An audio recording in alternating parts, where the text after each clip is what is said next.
Awesome. Okay. Hi, everybody. I'm Rachel Whittington. I'm the natural resources technician here at the district. And tonight I'm going to be talking about the soil health study we're doing, some updates for 2025, and the residential lawn sampling project that we're doing in conjunction with this study. So just an agenda to start us off.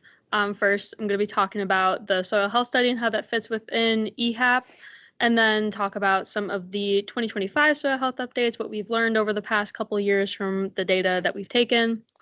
And one of those changes we're making is that we are going to be focusing on fewer land use types. One of the land use types we're going to focus on is going to be lawns. So I'll talk about why we're focusing on lawns specifically. And this is a bit of a spoiler alert, but since we're going to be sampling lawns, we're going to be asking for some volunteers, and we're going to be having a web page and a sign up. So I'm going to walk through, if you do theoretically sign up, what would happen for that. So first step would be that there would be preparation for a site visit, which would involve communication between you and staff. And then if we do come to your property for a site visit, we'll do some data collection. So we'll do some sampling, and I'll go through what that would look like, as well as our infiltration testing. And then once we've collected all that data and analyzed it, we will generate a report, which will come back to for your property. And then finally, I'm going to go over some of the outreach materials that we're going to be using this year for the residential lawn project. So starting out, we all know EHAP. We're all familiar. We know that our water bodies continue to degrade and just be in bad shape. And EHAP is kind of looking to revamp that and look at watershed planning through an ecosystem approach instead of a more siloed approach. And we're looking to just look at all the aspects that go into watershed planning, addressing issues at the source, striving for that healthy balance of green-gray spaces, and also identifying how changes in upland systems are affecting our natural water bodies. I have that point bolded because that is the part of EHAP that most directly ties into why we're doing the soil health study. And the next slide, I'm going to take you through a little bit of kind of a thought pattern of the reasoning that goes into the soil health study, what we actually do for the soil health study, and then what we're hoping to take away from the results of the study. So again, we have that specific point from EHAP. And from there, if we address that with soils, we know that alteration and disturbance in upland ecosystems, I'm also going to call them land uses, they can alter soil health and hydraulic functions. So we want to know how in our district, what that would look like. So when we identify important land uses, we want to study and compare soil health and hydraulic function between those different land uses. And we want to study land uses that have varying levels of disturbance and altered hydrology. So that's the main thing that we're doing. And from what we find, we want to be able to identify which land uses within the district promote the best soil health and function. And as we're studying this, we have some ideas about how certain land uses are going to perform and hypotheses about what certain land uses might be in terms of compaction or infiltration. But we really want to have this data be used for justification specific to our district. So when we identify land uses that do have good soil function or that we could potentially restore, we want to use that data to justify future actions such as implementing BMPs, restoration projects, and additions to the regulatory program. And for the soil health study relating to EHAP, we also base the soil health study on ecosystem malfunctions, or ways that the ecosystem functions now that it hasn't always functioned in the past. So one ecosystem malfunction that does tie in very strongly is soil degradation. And that ties in from historic land uses. A lot of the district was farmland before it was developed, and farming really degrades soil by using a lot of chemicals on crops, a lot of tillage, break up all that organic matter, and also using the large equipment that will really compact the soil. And then it's really kind of a double whammy with construction, especially for compaction, since we have all that large equipment really compacting the soil and then replacing more of that land with impervious surface, so we lose a lot of that infiltration, that water storage capacity. We get a lot more runoff with a bunch of more pollutants and numerous other negative effects on our ecosystem. And second, we have the ecosystem malfunction of altered hydrology of green space. I'm going to use a forest for this example, but it can also be applied to residential lawn. So on the left, we have this lovely forest with a beautiful duff layer full of native species. And those native species are really good at keeping the soil in the ground. We would presume that this woodland has good infiltration, that the soil has really good porosity, and it's not super compacted. But unfortunately, a lot of forests are impacted and have lost that duff layer. So the loss of that duff layer makes it super easy for invasives like jumping worm, garlic mustard, and buckthorn to overtake the forest and prevent the growth of new native species.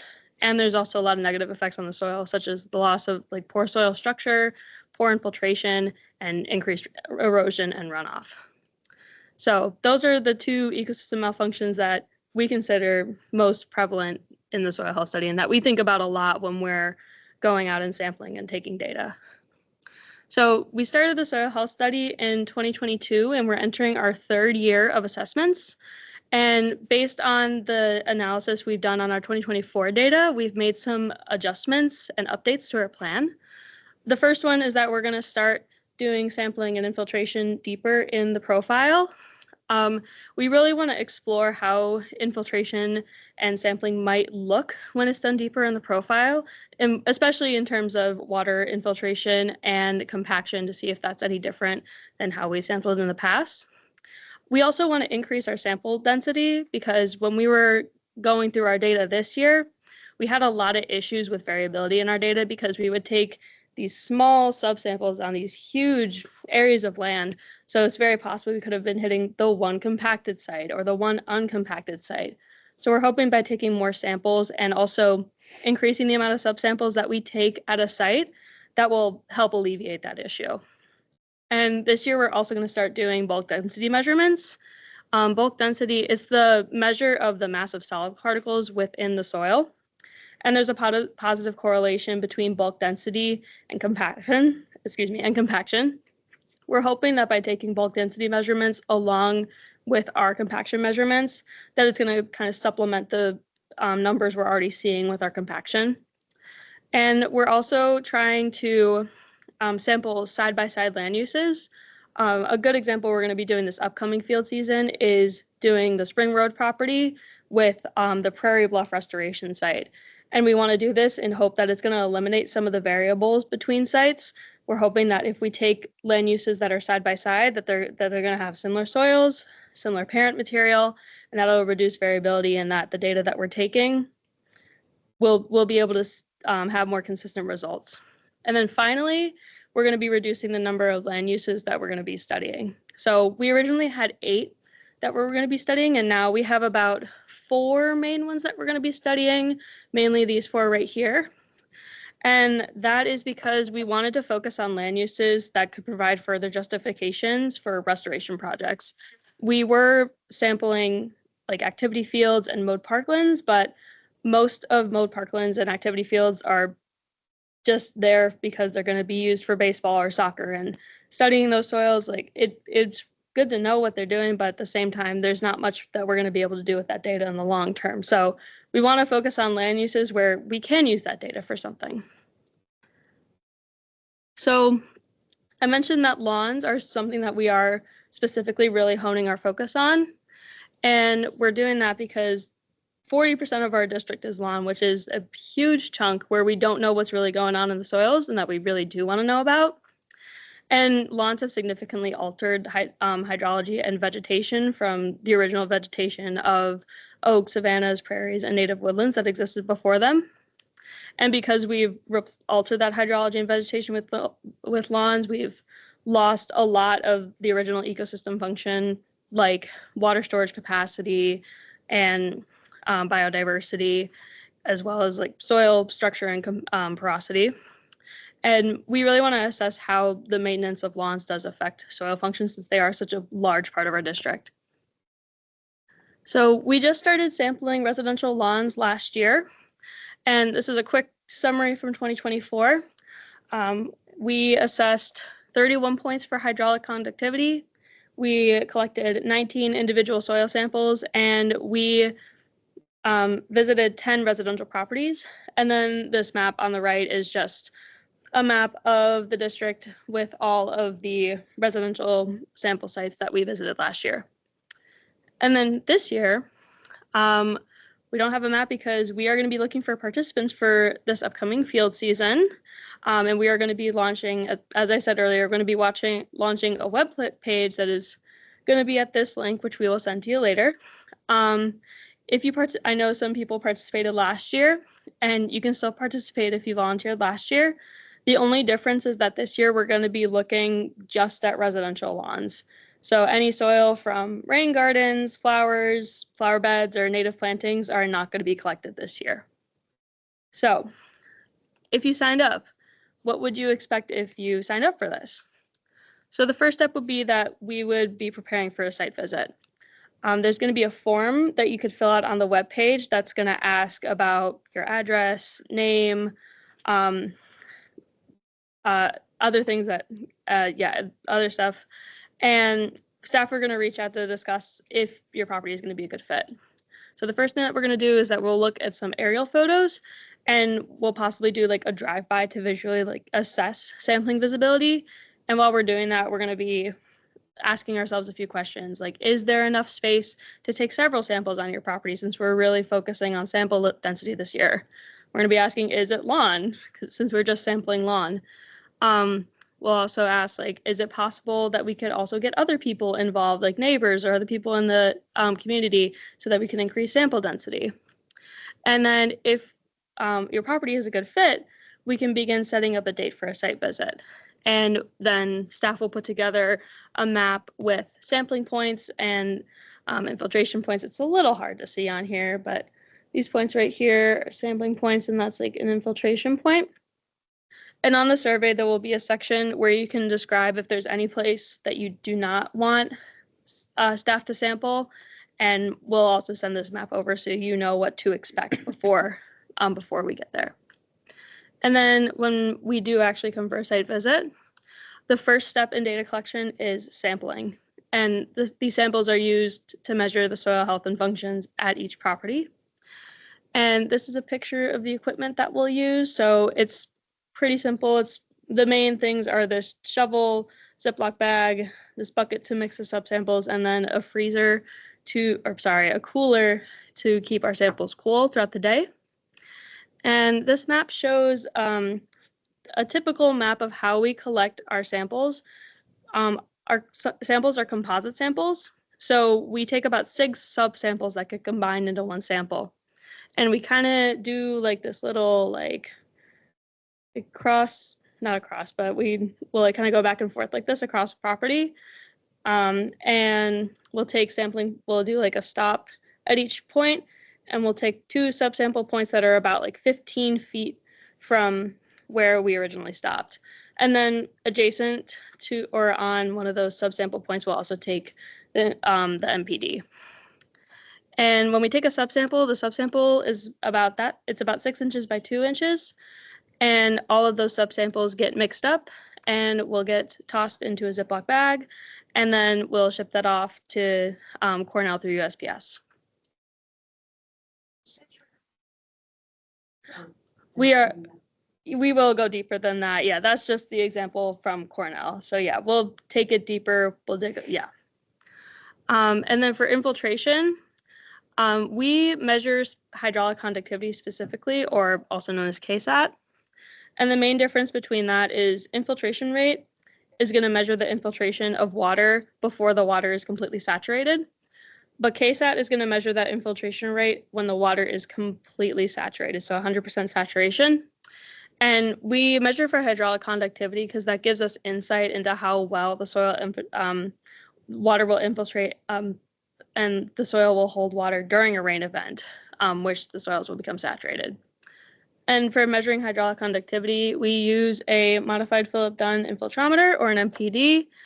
It has these 3 tubes right here. This tablet right here is what we use to store and record our data.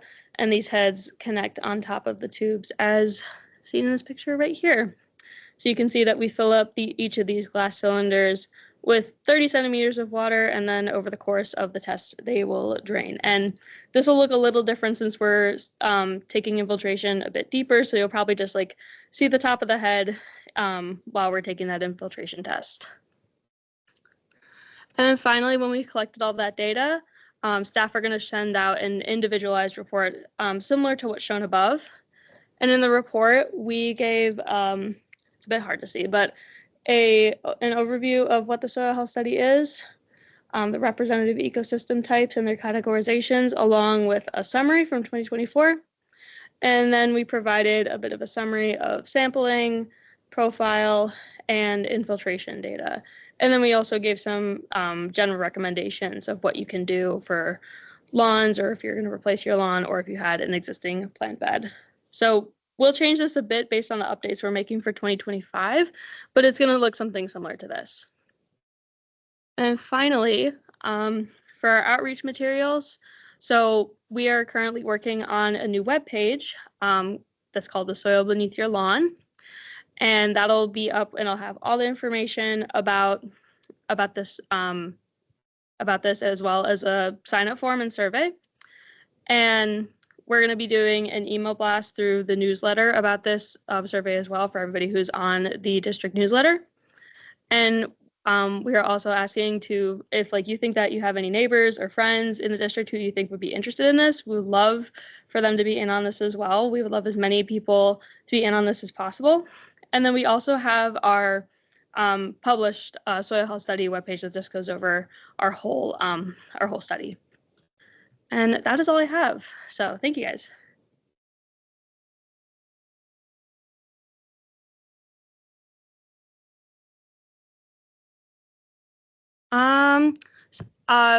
Depends on what we sampled for, because in 2024 we didn't just sample for residential lawn, we also sampled some like rain gardens, and as well as like a forest that somebody had in the back of the yard, like one of the managers. So some of the recommendations would be like, if you were able to not, like, some people will like drive their boats on their lawns, like if you didn't want to do that, just like prevent compaction. Or if you wanted to use like a compost tea, if you were thinking about converting your lawn to a native plant bed, you could do that to help like loosen up the soil a little bit. Also, minimizing disturbance was a big one for all three of them. Minimizing disturbance as much as possible is really good for the soil, regardless of how it's used. So that's just a few of them.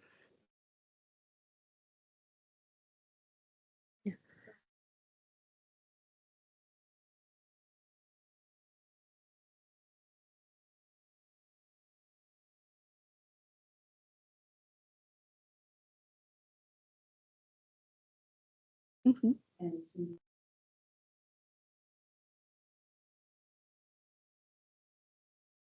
And because from the results that I got last year, possibly, if I know it was.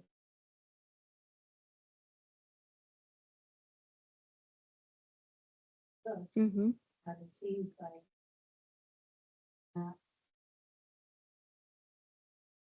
Oh yeah, the like tilt pan. Yeah, the pan. Yeah. And they were plans penetrating that layer.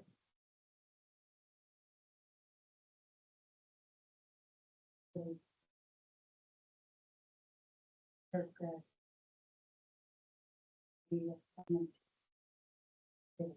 looked like I was disappointed in.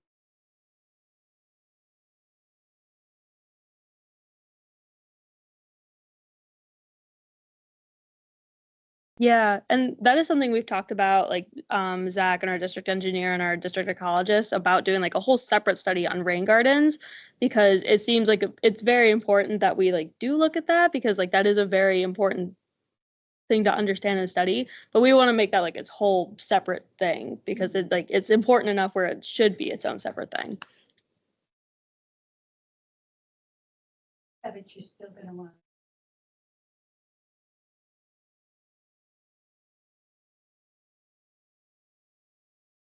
Yes. Yeah, I do get what you mean. I know when the most I can speak to it about, I know the research that I've read about, and also when we've talked with our team, like a lot of rain gardens um, do seem to have better infiltration, especially if they're like sandy soils. So that's like a big reason they have better infiltration. But if their soil is more like clayey or silty, then they might like not infiltrate as well. But yeah, I think in the future that is something we would do. We would do a more in-depth study about rain gardens and then compare that with all of the turf infiltration data that we've taken. Because yeah, that would be really good to know. Yeah. I think you said it, but you said you're going to go deeper this year. Like how deeper you planning? We're planning to go somewhere between 6 and 12 inches deeper. And I was thinking about my own lawn, like it doesn't take very far to get into the clay. So it's kind of Marilyn's question too. It's like get into the clay real fast. Like how does that impact? Well, I mean, it's a good data point just because my lawn not being. Yeah, I mean, a lot of what we were seeing, like a lot of soil here that we have been seeing has been very clayey. It's just kind of like, I mean, in terms of infiltration, it's just like something to note. We also take profiles as well, so we'll dig that about like 24 inches deep. So it's like we get a really good picture of what's going on there as well. But yeah, that's about yeah. How does this relate to the ecosystem part? In term, I want to know how this relates to the ecosystem. Oh, I mean, okay, so if you have healthy soils, good roots, plant diversity, you've got 4 environmental functions. So assuming you got good soil organic matter, and when the rate comes in. So the plants do the first one, that's energy, that's photosynthesis, bringing carbon dioxide out of the air, plant the growth and in the soil or whatever. Then you've got nutrients, so if you got that diversity of microbes, you know, and the life in the soil, see, and that's what I'm not getting. They mine out of bedrock and wherever all these nutrients that are needed for the plants. So our focus has been more on native plants and how they are able to sustain if you've got a good ecosystem. So nutrient cycling and then diversity, obviously above and below. So the morning animals and stuff you got on helps. But the fourth one is the water cycle, and that's the one I'm most concerned about. Is, when you have rain and you've got soil organic matter, the water, nature has all these, whatever, all the critters and whatever, they create pores within the soil. So you've got some for air, some for water. That's how nature actually stores water. And then it's a cycle. It's not just that. It's then the trees and the plants take the water up and then they have transpiration and that actually cools the atmosphere. So you've got these 4 functions going all the time that are part of an ecosystem. So I'm not clear on where the ecosystem part fits in with methodology that is being developed here. I will say the best that I can answer that is that we want to study like how the changes in upland ecosystems, like in those soils specifically, are kind of interrupting the water cycle. Like if turf is not infiltrating that water incorrectly, then it's not going to be able to increase that groundwater storage and not be able to hold all that water. Instead, it's just going to like run off and take all those pollutants into our water bodies. And yeah, The microbes can break down some of the pollution. So seems like we need to bring back our health plan. You health not for this, but for something different.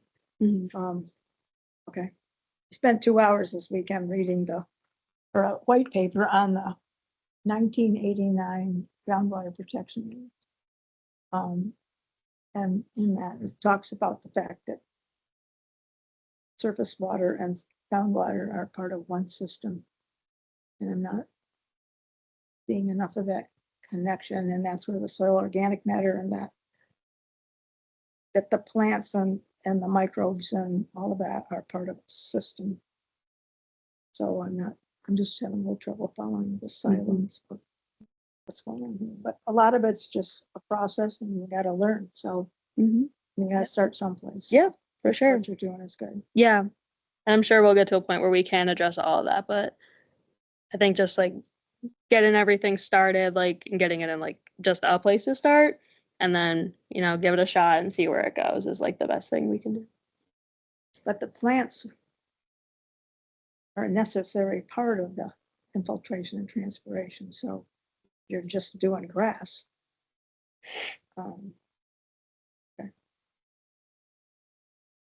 Any other questions?